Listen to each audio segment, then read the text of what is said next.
नमस्कार। मैं डॉक्टर धर्मेंद्र शर्मा, सह आचार्य इतिहास विभाग, राजकीय महाविद्यालय भीम। आज का हमारा विषय है बीए पार्ट सेकंड हिस्ट्री का सेकंड ईयर का। जो विषय है वो है 18वीं शताब्दी के मध्य में भारत की क्या स्थिति थी। अर्थात औरंगजेब की मृत्यु के बाद भारत की क्या राजनीतिक स्थिति थी।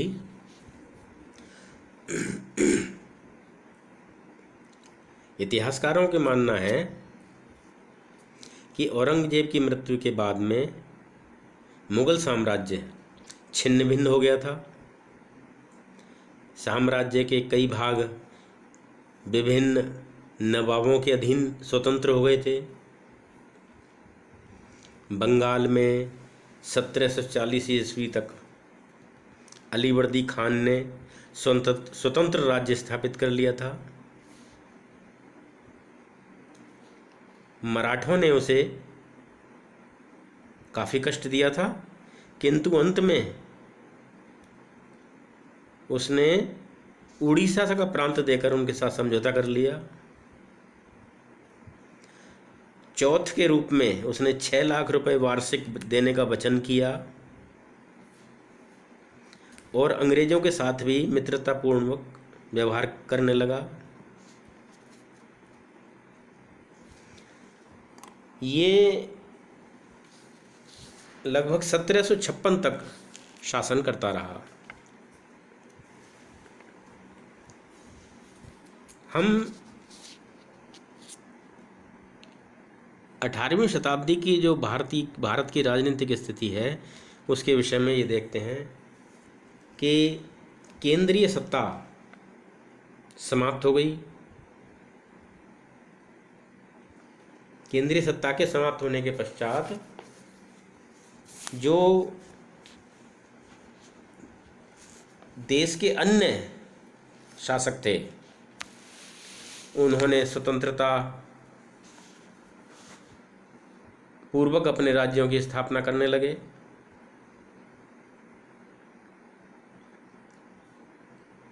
शक्तिशाली सार्वभौम सत्ता का मतलब पूरे भारत में एक ही व्यक्ति की सत्ता, जिसको सब लोग माने, जिसको एक राजा, उस सत्ता का अभाव होने लगा।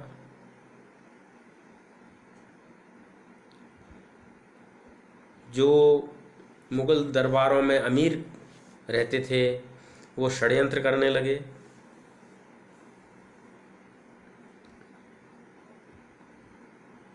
और औरंगजेब के बाद में उसके वंशजों में भी कोई अधिक समय तक राज्य नहीं कर पाया, शासन नहीं कर पाया। मुगलों में उत्तराधिकार का कोई निश्चित नियम नहीं था। वे जो थे हत्या, अमीरों के षड्यंत्र और शक्ति के बल पर राज सिंहासन पर अधिकार करते थे। इन सब कारणों को देखते हुए ये माना जा सकता है कि 18वीं शताब्दी के मध्य में भारत में राजनीतिक शून्यता उत्पन्न हो गई थी। इसी बीच मराठा शक्ति ने तो इस शून्यता को भरने का प्रयास किया, लेकिन अफगानिस्तान के जो शासक अहमद शाह अब्दाली था उसने पंजाब, सिंध, भारत के और जो सीमावर्ती इलाके थे उन पर आक्रमण करना शुरू कर दिया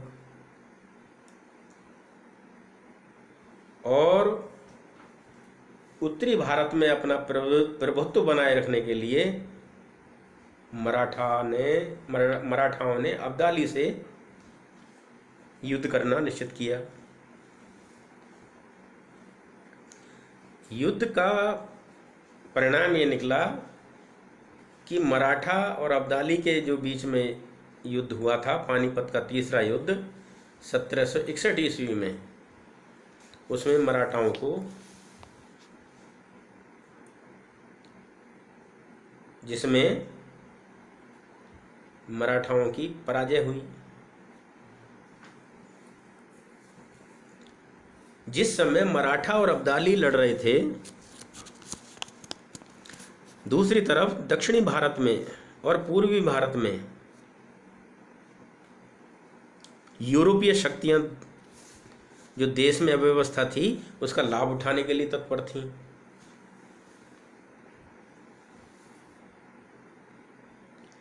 देश में जो अव्यवस्था फैली हुई थी उसके कारण भारतीय राज्य के जो शासक थे उन्होंने भी व्यवस्था को बनाए रखने के लिए ईमानदारी से कोई प्रयास नहीं किया। मतलब यह है कि वे नहीं तो वो स्वयं अपनी रक्षा कर पाए और न ही अपने नागरिकों के सम्मान और आर्थिक साधनों की रक्षा कर पाए।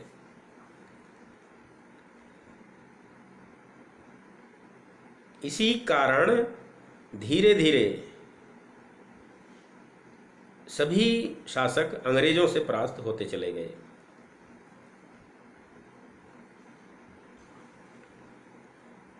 इतिहासकारों का ये मानना है कि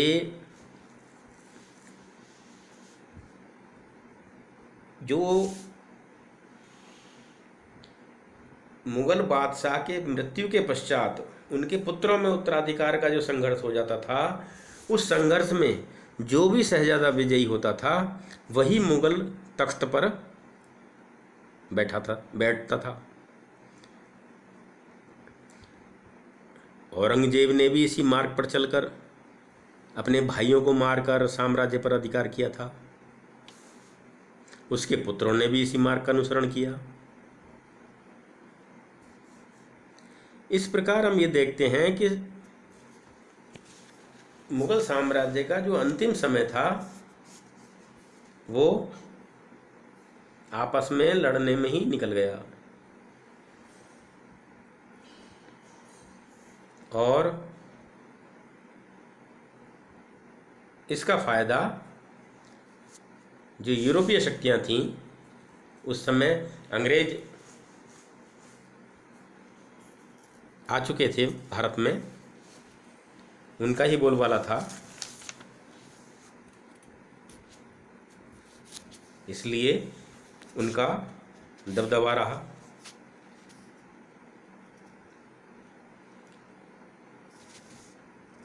बंगाल में अलीवर्दी खान की मृत्यु के बाद उसका पोता सिराजुद्दौला बंगाल का नवाब बना। वो भी एक स्वेच्छापूर्ण स्वभाव वाला और अत्यंत लालची था।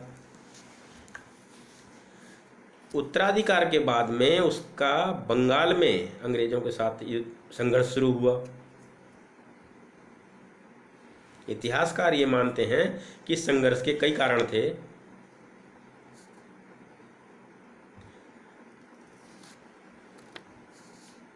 अंग्रेजों ने सिराजुद्दौला के प्रतिद्वंदी शौकत जंग उसको अपनी तरफ मिला लिया।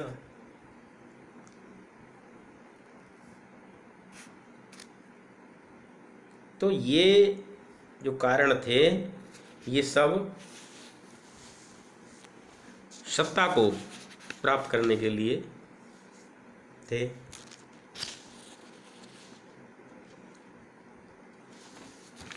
एक ऐतिहासिक घटना है ब्लैक होल।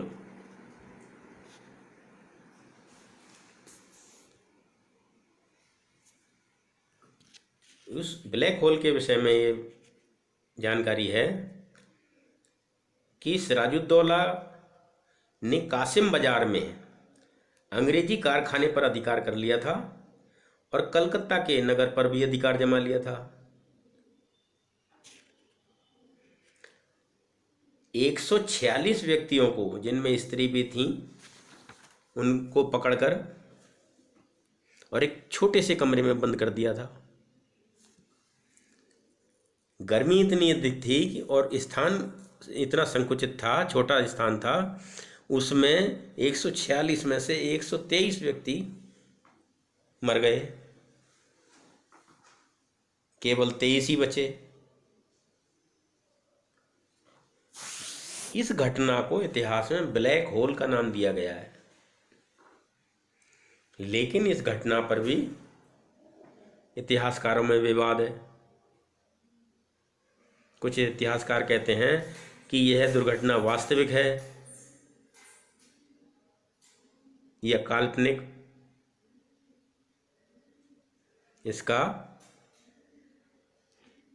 इसके बारे में कुछ नहीं कहा जा सकता। कुछ इतिहासकार मानते हैं कि ब्लैक होल की दुर्घटना कभी घटी नहीं, क्योंकि 146 व्यक्तियों को छोटे कमरे में बंद कर देना संभव ही नहीं है।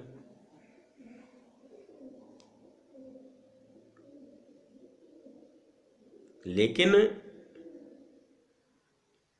कुछ इतिहासकार ये भी मानते हैं कि ब्लैक होल की कहानी केवल इसलिए गढ़ी गई जिससे कि भारत में जो अंग्रेजों के क्रोध को भड़काया जाए, अंग्रेजों को नाराज किया जाए।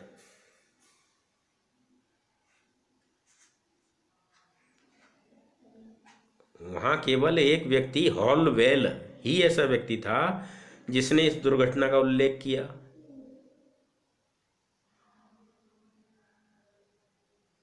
इतिहासकार मानते हैं संभवतया उसने ये कार्य पद वृद्धि के लिए किया होगा।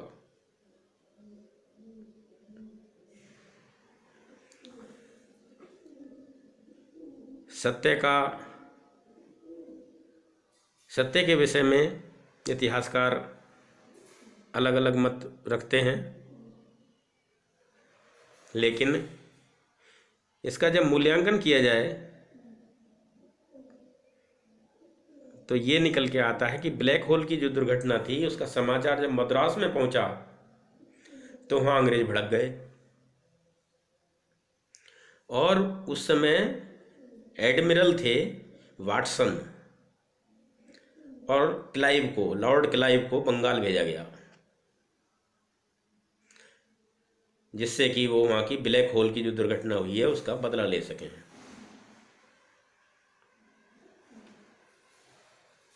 लेकिन वहां उन्हें ज्यादा कठिनाई नहीं हुई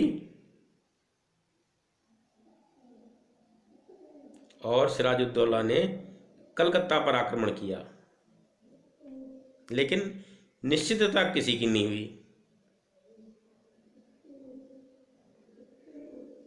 परिणाम कुछ नहीं निकला उसका। अंत में शांति स्थापित की गई और नवाब ने अंग्रेजी कंपनी को पुनः सुविधा ये दी क्योंकि उन्हें ये अंदेशा था कि सप्तवर्षीय युद्ध छिड़ सकता है।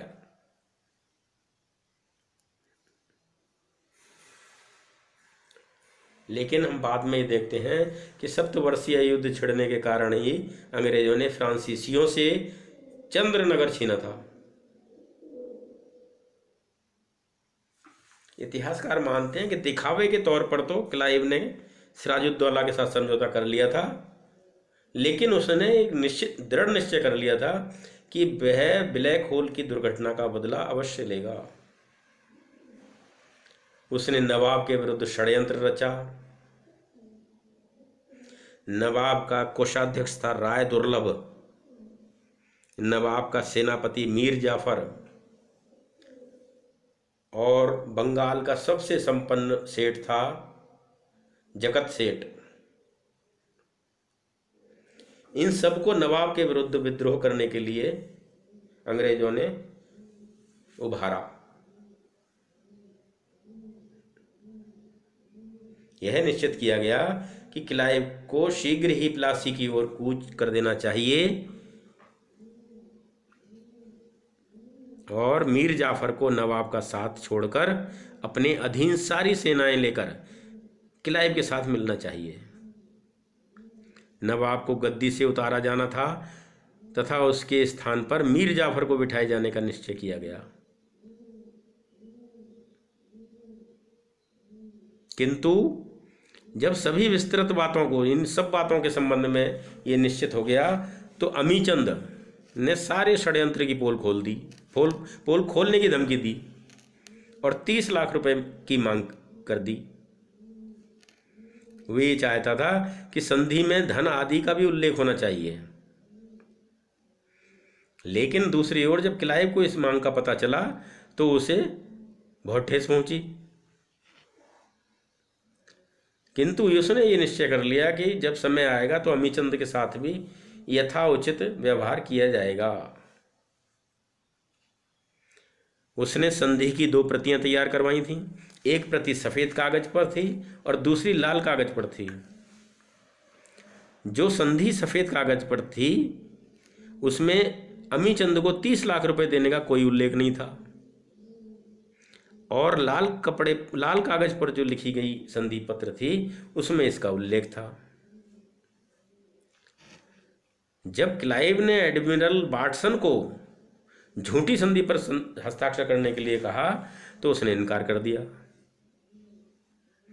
इसका यह परिणाम हुआ कि क्लाइव ने झूठी संधि पर वाटसन के जाली हस्ताक्षर कर लिए, लेकिन क्लाइव के इस कार्य की सभी ओर निंदा की गई। लेकिन क्लाइव ने अपने इस कार्य का जो औचित्य था वो उचित ठहराया। प्लासी का युद्ध, ये अंग्रेजों के और बंगाल के नवाब के जो मध्य युद्ध हुए, ये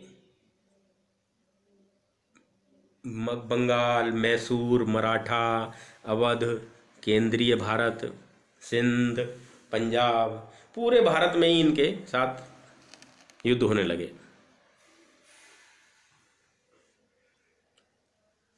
बंगाल की क्या स्थिति थी ये मैंने अभी आपसे चर्चा की। अपना साम्राज्य विस्तृत करने के लिए, अपना साम्राज्य स्थापित करने के लिए अंग्रेजों की तरफ से क्लाइव था।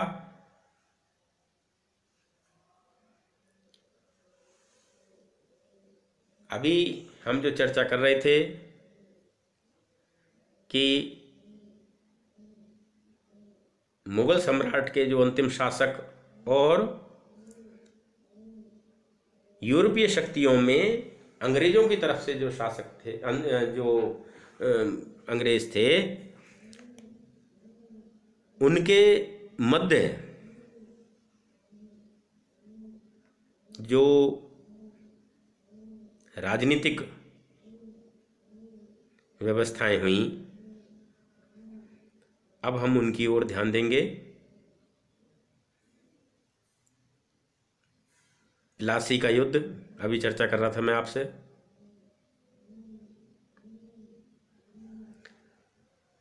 जब सब कुछ मसौदा तैयार हो गया तब क्लाइव ने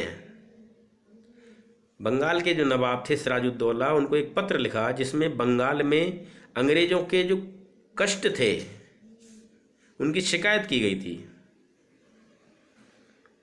और अपनी सेना का नेतृत्व करते हुए उसने प्लासी की तरफ कूच कर दिया। प्रारंभ में तो क्लाइव के लिए स्थिति बहुत गंभीर हुई। उसने नहीं लड़ने का परामर्श भी दिया, तो भी उसने शत्रु के साथ युद्ध करने का दृढ़ निश्चय किया। ऐसे में मीर जाफर क्लाइव से आके मिल गया, और ज्यों ही ये मुलाकात हुई दोनों के बीच में, युद्ध समाप्त हो गया। क्लाइव को सस्ती और निश्चयात्मक विजय प्राप्त हुई, बिना कुछ किए। सिराजुद्दौला मुर्शिदाबाद और वहां से पटना गया, लेकिन अंत में पकड़ लिया और मीर जाफर के पुत्र मीरन के हाथों के द्वारा मारा गया। प्लासी के युद्ध का यह परिणाम निकला कि मीर जाफर को बंगाल की गद्दी पर बिठाया गया। उसने 24 परगने और 1 करोड़ रुपए कंपनी को दिए। उसने कंपनी के अन्य अंग्रेज अफसरों को भी उपहार दिए। और जो क्लाइव की सेना में जो हिंसा हुई थी, उस हिंसा के नाम पर हिस्सा जो था 3,34,000 पाउंड वो दिया।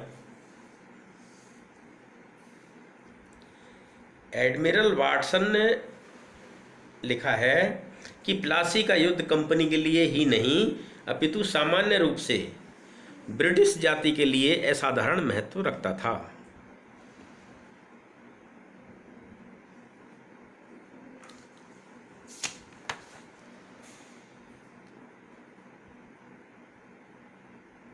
अंग्रेजी कंपनी द्वारा एक हिंदुस्तानी प्रांत के गवर्नर की पराजय और अपमान ने इसकी प्रतिष्ठा और शक्ति में वृद्धि कर दी। इसके अतिरिक्त प्लासी के युद्ध ने बंगाल के पूर्ण भ्रष्ट राजनीतिक जीवन का पर्दाफाश भी किया। इससे ये पता चलता है कि हिंदू लोग प्रांत में मुस्लिम शासन से पूर्णतया असंतुष्ट थे तथा किसी भी ऐसे व्यक्ति का साथ देने को तैयार थे जो मुस्लिम शासन की समाप्ति के लिए संघर्ष करे। किंतु फिर भी ऐसा नहीं कहा जा सकता कि प्लासी के युद्ध ने भारत में अथवा बंगाल में ब्रिटिश शक्ति को दृढ़तापूर्वक स्थापित किया। अंग्रेजों को अभी उस स्थिति को प्राप्त करने के लिए और लड़ना था। धन्यवाद।